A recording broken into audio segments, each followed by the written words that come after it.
Question 14.11 है Kendra Brown is analyzing capital requirement for Reynolds Corporation for next year.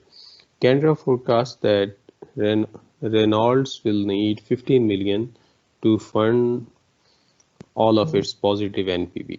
तो हमारी जो investment की रिक्वायरमेंट है those are 15 million.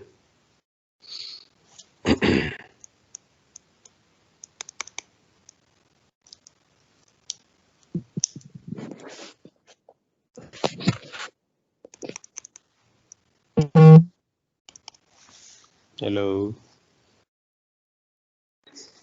Yes sir. जी, मेरा ख्याल है राइटिंग पैड कुछ इशू कर रहा है।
जी, तो इन्वेस्टमेंट की रिक्वायरमेंट्स जो हैं हमारी those are 15 million.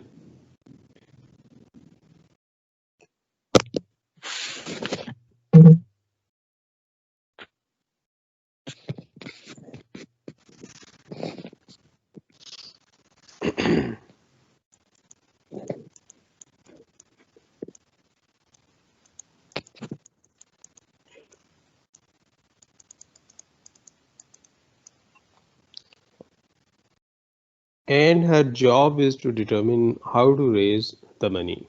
Reynolds' net income is 11 million and it has paid a dividend of $2 per share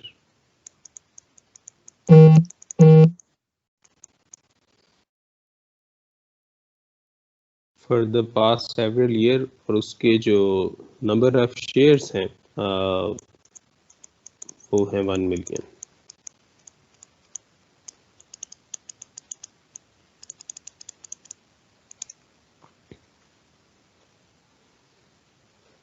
Its shareholders expect the dividend to remain constant for the next several years.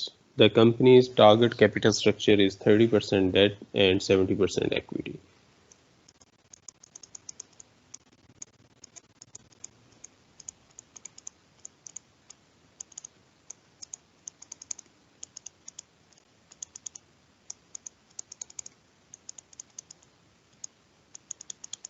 ये total information है हमारे पास। अब हम इसके part 1 की तरफ आते हैं। Suppose Reynolds follow the residual model and makes all distribution as dividend. How much retain earning will it need to fund its capital budget. Retain earning कितनी चाहिए, बेसिकली हमें एक्विटी कितनी चाहिए उसकी जो सारी इन्वेस्टमेंट की रिक्वायरमेंट्स हैं उनको मीट करने के लिए। तो अगर हम अपना रेजिडुअल डिस्ट्रीब्यूशन का मॉडल देखें तो वो net income minus equity ratio multiplied by required investment है।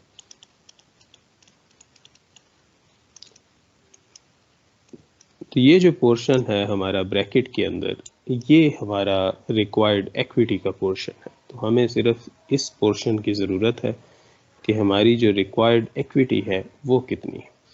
एक्विटी रेशो जो है दैट इज़ 70% और इन्वेस्टमेंट जो हमारी रिक्वायरमेंट है वो है 15 मिलियन की। तो टोटल हमें रिक्वायर्ड इक्विटी कितनी है जी, इन दोनों को मल्टीप्लाई करें 10.5 सर। 10.5 मिलियन। टोटल हमारी इन्वेस्टमेंट की रिक्वायरमेंट है 15 मिलियन, उसमें से हम 10.5 मिलियन जो है वो इक्विटी से फिल अप करेंगे और बाकी जो रिमेनिंग पोर्शन है वो हम डेट से फिल अप करेंगे। तो that is the first part. तो हमारी इक्विटी की रिक्वायरमेंट जो है वो 10.5 मिलियन है। उसके बाद सेकेंड पार्ट पे आए, if Reynolds follow the residual model with all distribution in the form of dividends, what will be its dividend per share and payout ratio for the upcoming year? तो अगर हम इसको follow करें strictly अपने residual distribution model को, तो हमारी net income जो है इस साल की वो कितनी है 11 मिलियन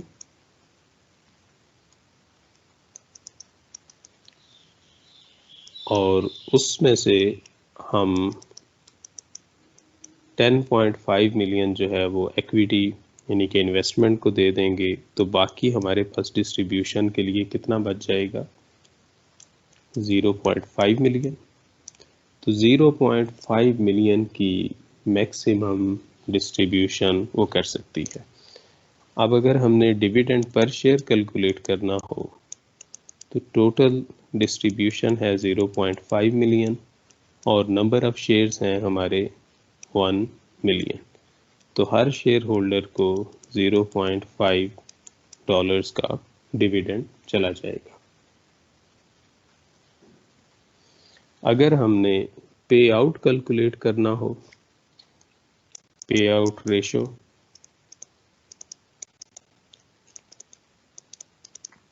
तो हम टोटल डिविडेंड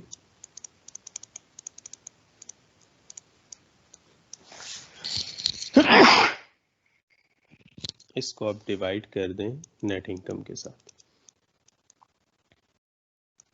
टोटल डिविडेंड हम 0.5 मिलियन डिस्ट्रीब्यूट कर रहे हैं और इस साल हमारी इनकम थी 11 मिलियन। तो इसको कैलकुलेट करें कितना बनता है पे out ratio.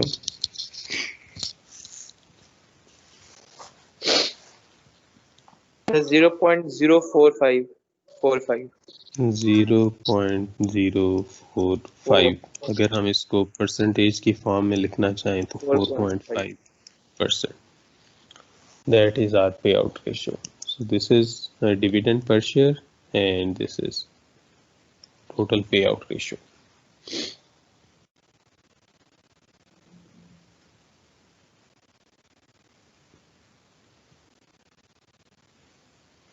Ji, next part C. If Reynolds maintains its current $2 dividend per share for the next year, how much retained earnings will be available for firm's capital budget? तो अगर हम $2 का डिविडेंड देते हैं, सी पार्ट, तो total dividend हम कितना देंगे $2 पर शेयर है और टोटल जो हमारे शेयर्स हैं वो 1 मिलियन है। तो इस तरह हमारी जो डिविडेंड की अमाउंट है वो 2 मिलियन की हो जाएगी। तो हमारे पास कितनी रिटेन्ड अर्निंग बच जाती हैं बाकी available retain earning for investment, ये हमने कैलकुलेट करनी है। Total income minus dividend. Total income है हमारी इस साल की 11 मिलियन, उसमें से हमने 2 मिलियन जो है वो अपने शेयर होल्डर्स को डिस्ट्रीब्यूट कर दिया है, we have remaining only 9 million to invest. ठीक है, जबकि हमारी जो इन्वेस्टमेंट की रिक्वायरमेंट्स हैं वो कितनी हैं? अगर हम रेजिडुअल मॉडल को फॉलो करते हैं तो हमारी इन्वेस्टमेंट की रिक्वायरमेंट है 10.5 मिलियन। तो अगर हम अपना प्रीवियस डिविडेंड ही फॉलो करें, उसी को मेंटेन करें, तो फिर हम अपने रिक्वायर्ड इन्वेस्टमेंट्स को मीट नहीं कर सकते। तो उन इन्वेस्टमेंट्स को मीट करने के लिए या तो हमें नई इक्विटी इशू करनी पड़ेगी या फिर हमें नया डेट इशू करना पड़ेगा। इक्विटी रेज करते हैं तो हम अपना target debt to equity ratio को मेंटेन कर सकते हैं, जबकि अगर हम ज़्यादा डेट रेज करते हैं तो फिर हमारा कैपिटल स्ट्रक्चर डिस्टर्ब हो जाएगा।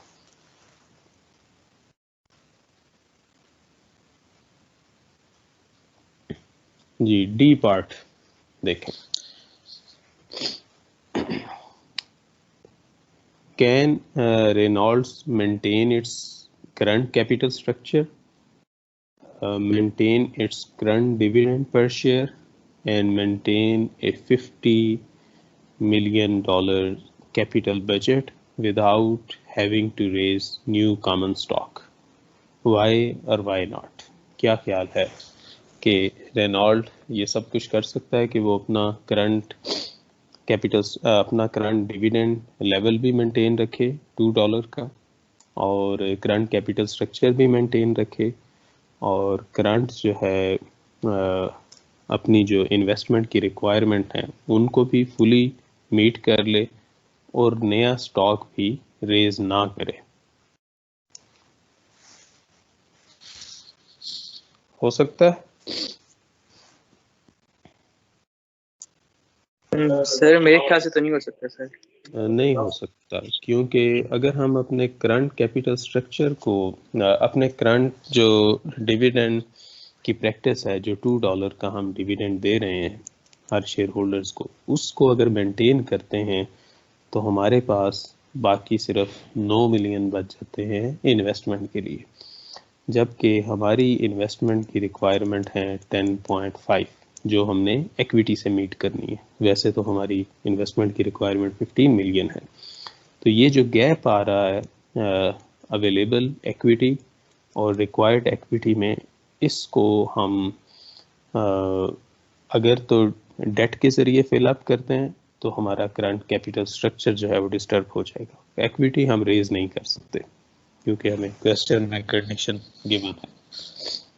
तो अगर हमने इतना ज़्यादा डिविडेंड देना है तो फिर हम अपना कैपिटल स्ट्रक्चर और अपनी जो रिक्वायर्ड इन्वेस्टमेंट्स हैं उनको मीट अप नहीं कर सकेंगे।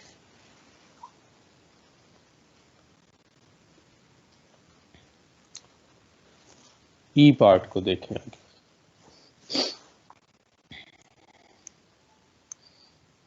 Suppose Reynolds management is firmly opposed to cutting the dividend. That is, it wishes to maintain $2 dividend for the next year. Suppose also that the company is committed to funding all profitable projects and is willing to issue more debt to help finance the company's capital budget. Assume the resulting change in capital structure has a minimal impact on company's composite cost of capital, so that the capital budget remains at 15 million. What portion of this year's capital budget would have to be financed with debt? तो company जो है वो date raise करना चाहती है, लेकिन वो equity raise नहीं करना चाहती, और एक्स्ट्रा डेट रेज करने की वजह से कुछ ज़्यादा इम्पैक्ट नहीं आएगा कंपनी की जो ओवरऑल कॉस्ट ऑफ कैपिटल है। तो हमें फाइंड आउट करना है कि हमें कितना एक्स्ट्रा डेट चाहिए।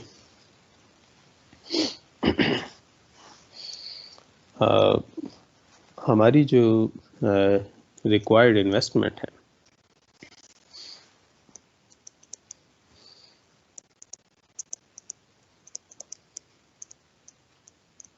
वो हैं 15 मिलियन। उसमें से जो हम इक्विटी से फिल अप कर सकते हैं दैट इज़ ओनली 9 मिलियन। तो रिमेनिंग जो पोर्शन है that will be financed with debt. तो कंपनी को इस साल 6 मिलियन का डेट लेना पड़ेगा। अपनी 15 मिलियन की इस तरह वो अपनी इन्वेस्टमेंट को भी मीटअप कर लेगी और जो उसका रेगुलर डिविडेंड है $2 पर शेयर का वो भी वो कर लेती। ओरिजिनली कंपनी की जो डेट रिक्वायरमेंट थी वो थी 15 मिलियन में से 30%। तो ये कितनी बनती? 4.5 मिलियन।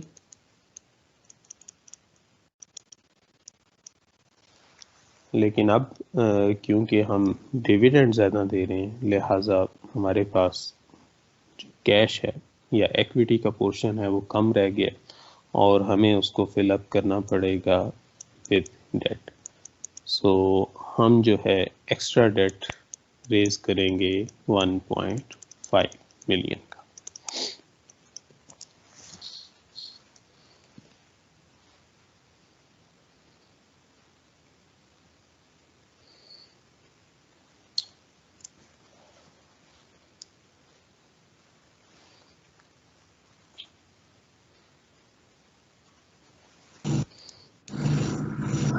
जी एफ पार्ट देखें। Suppose once again that Reynolds management wants to maintain the $2 dividend per share. In addition, the company wants to maintain its target capital structure and its 15 million capital budget. What is the minimum dollar amount of new common stock the company would have to issue in order to meet all of its objectives? तो हमने calculate किया पहले कि हमारी जो equity की requirement है वो है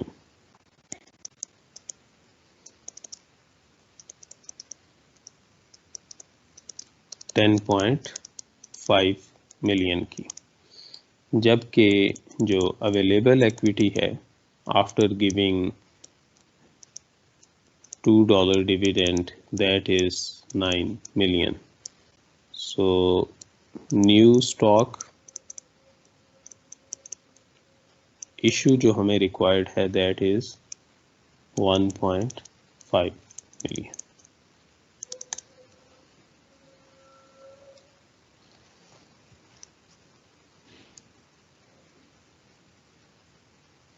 नेक्स्ट में आ जाए जी part. Now consider the case in which Reynolds management wants to maintain the $2 dividend per share and its target capital structure, but also wants to avoid issuing new common stock. The company is willing to cut its capital budget in order to meet its objectives. Assuming the company's projects are divisible, what will be the company's capital budget for the next year? तो हम अपना capital budget कम करने पे willing हैं। तो कितना budget हम कम कर सकते हैं? उसके लिए हमें देखना पड़ेगा कि हमारे पास available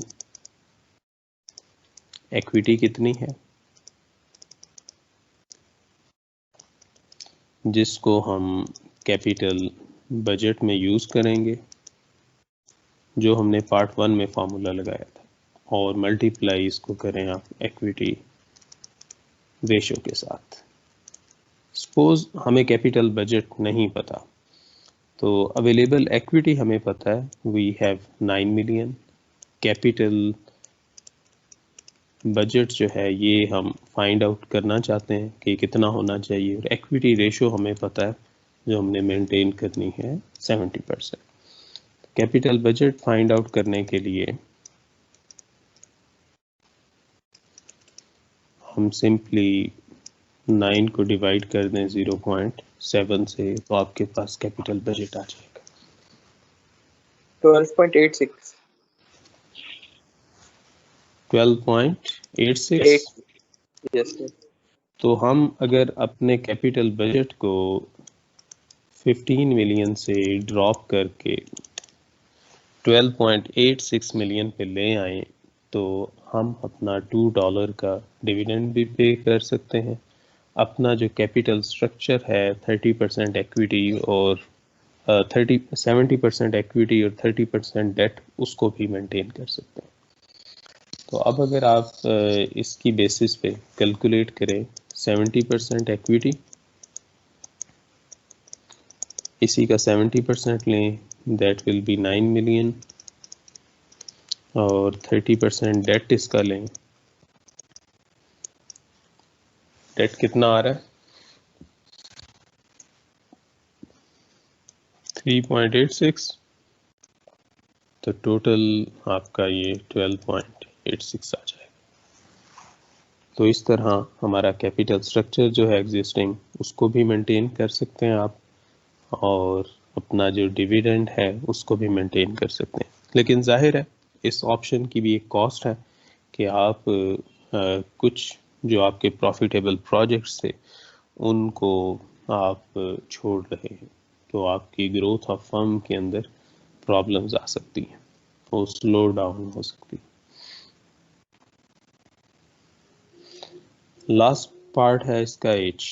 If a firm follows residual distribution policy, what action can it take when its forecasted retained earnings are less than the retained earning requires to fund its projects? क्या ख्याल है, अगर रेजिडुअल डिस्ट्रीब्यूशन फॉलो कर रहे हैं आप और आपकी जो फोरकास्टेड रिटेन अर्निंग्स हैं वो लेस हैं कंपेयर टू जो आपको रिक्वायर्ड हैं अपने कैपिटल बजट को फंड करने के लिए, तो आप कैसे इस डिफरेंस को फिल अप कर सकते हैं? क्या मेथड हो सकते हैं? हमने इन सारे ऊपर वाले पोर्शंस के अंदर डिफरेंट मेथड्स पढ़े हैं जिनके ज़रिए आप ये कर सकते हैं। सर जो मैं लास्ट वाला एक फिजिबल रखा है जिसमें हमने सर अपना कैपिटल बजट कम किया है ताकि वो हमारी रिक्वायर्ड रिटर्न अर्निंग मुताबिक। कैपिटल बजट को कम कर सकते हैं जी सर, या तो फिर इक्विटी को कम कर लेंगे या फिर डेप्ट को डेप्ट ले लेंगे, या सर स्टॉक रीपरचेज मतलब इशू कर लेंगे। स्टॉक इशू हम कर सकते हैं, हम एक्स्ट्रा डेट इशू कर सकते हैं, और हम अपना डिविडेंड भी कट्स कर सकते हैं। तो ये डिफरेंट ऑप्शंस हो सकते हैं अगर आपकी जो रिक्वायर्ड इन्वेस्टमेंट है उससे कम है आपके पास रिटेन्ड अर्निंग।